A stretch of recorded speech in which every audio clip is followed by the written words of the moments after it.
வலைக்கம் வரஹ்மத்துல்லாஹி வபரகாத்துஹு. பனு இஸ்ராயல் காலத்தில் ஒரு மனிதன் மிக கொடியவனாக இருந்தான். அவன் இறந்த பொழுது அவனை மக்கள் காலிலே கயிற்றை கட்டி காட்டிலே கொண்டு போய் வீசிவிட்டார். அவனை அடக்கம் செய்யவில்லை. இதை பார்த்து அல்லாஹ் சுப்ஹானஹு வ தஆலா ஜிப்ரீல் அலைஹிஸ்ஸலாம் அவர்களை நபி மூசா அலைஹிஸ்ஸலாம் அவர்கள் அனுப்பி அல்லாஹ் சொல்கிறான், அவர்கள் மூலமாக அந்த வீசப்பட்ட மனிதனை கொண்டு வந்து நல்ல முறையில் நல்லடக்கம் செய்யுங்கள் என்று அல்லாஹ் கட்டளையிடுகிறான்.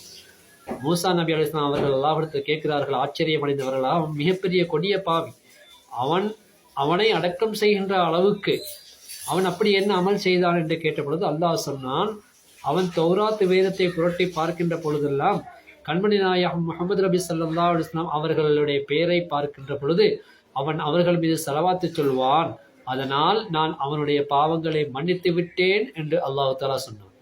அதே போல மூசா நபி அலைஹிஸ்ஸலாம் அவர்கள் அல்லாஹ்விடத்தில் கேட்கிறார்கள் இன்னொரு தடவை, யா அல்லாஹ், நீ எனக்கு மிக மிக நெருக்கமானவனாக இருக்க விரும்புகிறேன் என்று சொன்ன பொழுது அல்லாஹ் சொன்னான், உங்களுடைய பேச்சு உங்களுடைய நாவுக்கு மிக நெருக்கமாக இருப்பதை விட, உங்களுடைய உமிழ்நீர் உங்களுடைய நாவுக்கு மிக நெருக்கமாக இருப்பதை விட நான் உங்களுக்கு நெருக்கமாக வேண்டும் என்று நீங்கள் விரும்பினால் நபிகள் நாயகம் ஸல்லல்லாஹு அலைஹி வஸல்லம் அவர்கள் மீது ஸலவாத்து சொல்லுங்கள் மூசா நபியே என்று அல்லாஹ் சொன்னான். எனவே அல்லாஹ் சுப்ஹானஹு வ தஆலா எந்த ஒரு நபிக்கும் எந்த ஒரு ரசூலுக்கும் கொடுக்காத ஒரு பெரிய பாக்கியத்தை தான் நபிகள் நாயகம் ஸல்லல்லாஹு அலைஹி வஸல்லம் அவர்களுக்கு கொடுத்து சங்கைப்படுத்தியிருக்கிறார். அல்லாஹ் எங்களுக்கு எத்தனையோ அமல்களை செய்யும்படி கட்டளையிட்டு இருக்கிறான். தொழுகை தொழ சொல்லியிருக்கிறான், ஜக்காத்து கொடுக்க சொல்லியிருக்கிறான், நோன்பு வைக்க சொல்லியிருக்கிறான், ஹஜ் செய்ய சொல்லியிருக்கிறான், உம்ரா செய்ய சொல்லியிருக்கிறான். அதையெல்லாம் அவன் செய்வதாக சொல்லவில்லை. ஆனால் ஒரே ஒரு அமலை அல்லாஹ் நானும் செய்கிறேன் என்கிறான். இன்னல்லாஹ வ மலாயிகத்தஹு யுஸல்லூன அலன் நபி யா அய்யுஹல்லதீன ஆமனூ ஸல்லு அலைஹி வஸல்லிமு தஸ்லீமா. அல்லாஹ் அவனுடைய மலக்குமார்களும் நபிகள் நாயகம் ஸல்லல்லாஹு அலைஹி வஸல்லம் அவர்கள் மீது ஸலவாத்து சொல்கிறார்கள். மூமின்களே, எல்லாருக்கும் சொல்லல, வஹாபியலுக்கு சொல்லல, மூமின்களுக்கு சொல்றான்.